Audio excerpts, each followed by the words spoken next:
Condition in US. For the past few weeks, news regarding the intensity of the second wave of the coronavirus has been making rounds, with the facts there to back the claims.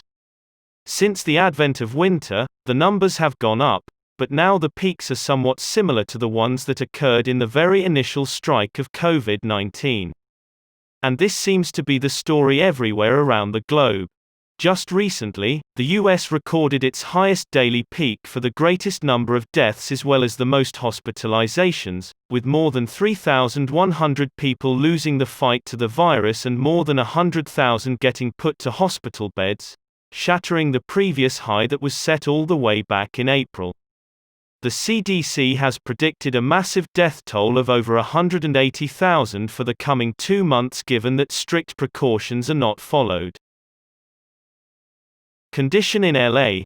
My message couldn't be simpler. It's time to hunker down. Mayor Eric Garcetti said addressing the press on December 2. Narrating the released statistics, he showed grave concern and called the latest data nothing short of alarming. CDC stats showed that the number of daily infections had tripled, hospitalizations more than tripled, while the deaths had more than doubled, and all that was without consideration of the damage of recent holidays. The CDC also hinted that at the current rate of hospitalization, LA might run out of available hospital beds by Christmas. LA Safer at Home.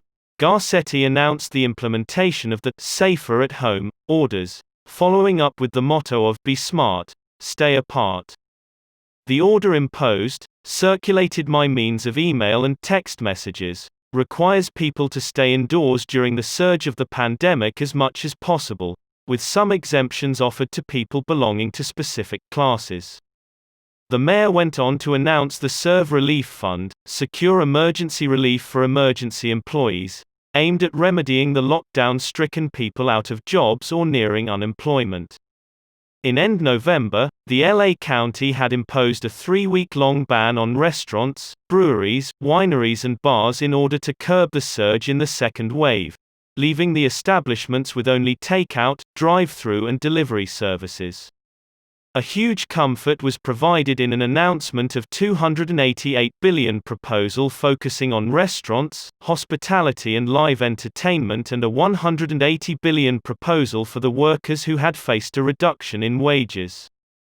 The mayor said that he has been, for quite some time, trying to get the government and the opposition on one stage, and he's happy that President-elect Joe Biden has praised the Serve Relief Fund, calling it a good first step.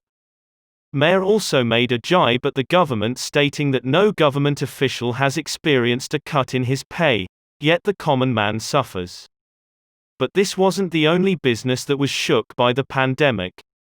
Education was one of the departments that had gotten it very bad. With the initial decision of closure, followed by a hybrid study plan in order to reopen schools, with parents arguing over the major health concerns of both the teachers and students.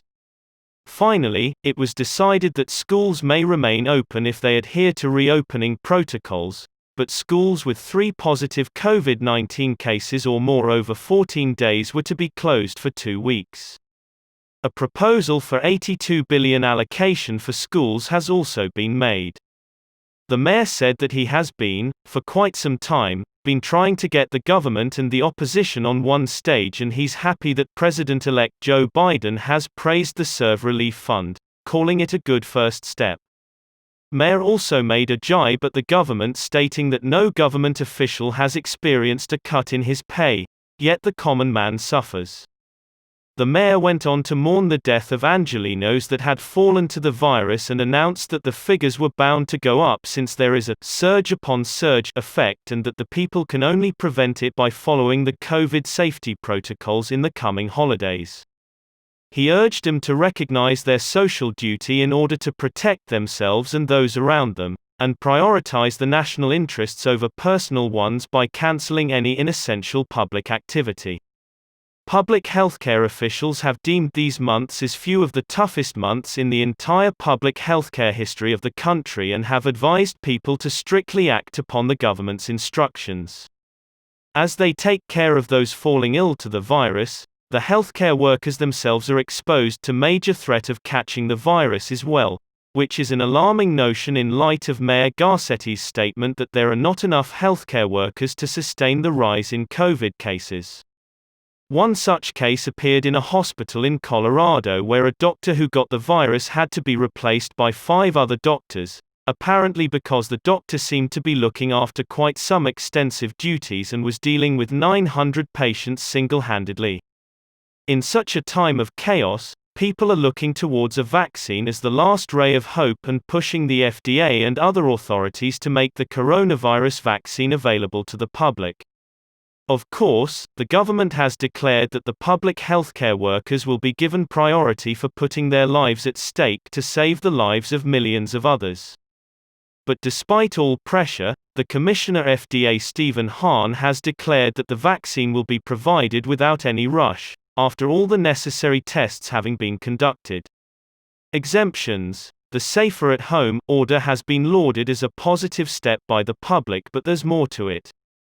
The 12-page document outlining and describing the order holds a myriad of exemptions, some understandable while others completely baffling. The fact has led to some criticism on the mayor regarding this step. Angelenos facing homelessness will be exempt from the order, while government is working with NGOs in order to provide for these people by increasing the number of shelters. Moreover, it has been advised to LA officials and contracted partners to help by offering residence and shelter to these people for the sake of saving them from the virus exposure. Businesses requiring personal activities have been advised to cease operations while telecommuting has been encouraged.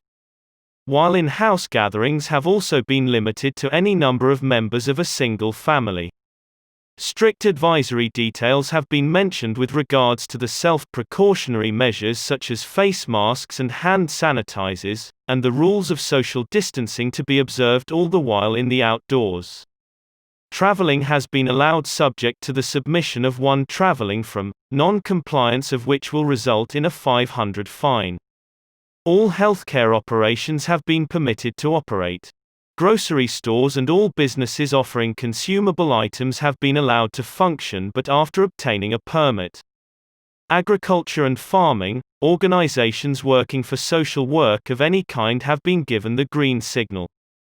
Telecommunication centers, including entertainment providers, fuel stations and vehicle service stations, banks, financial institutions, hardware and other material supply stores, plumbers, electricians, custodial, janitorial workers, handyman services, funeral, home workers and morticians, moving services, HVAC installers, carpenters, day laborers, landscapers, gardeners, exterminators, property managers and leasing agents, private security personnel and other service providers who provide services to maintain the safety, sanitation, and essential operation to properties and other have been allowed but under strict protocol.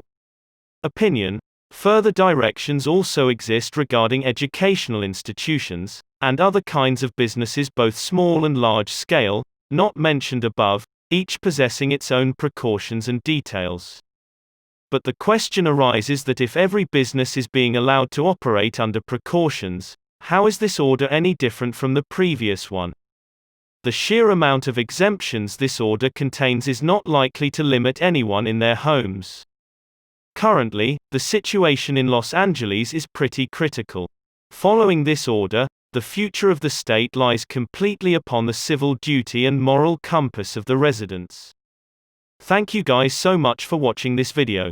If you liked it, like, comment if you haven't already. Meet you with the new video.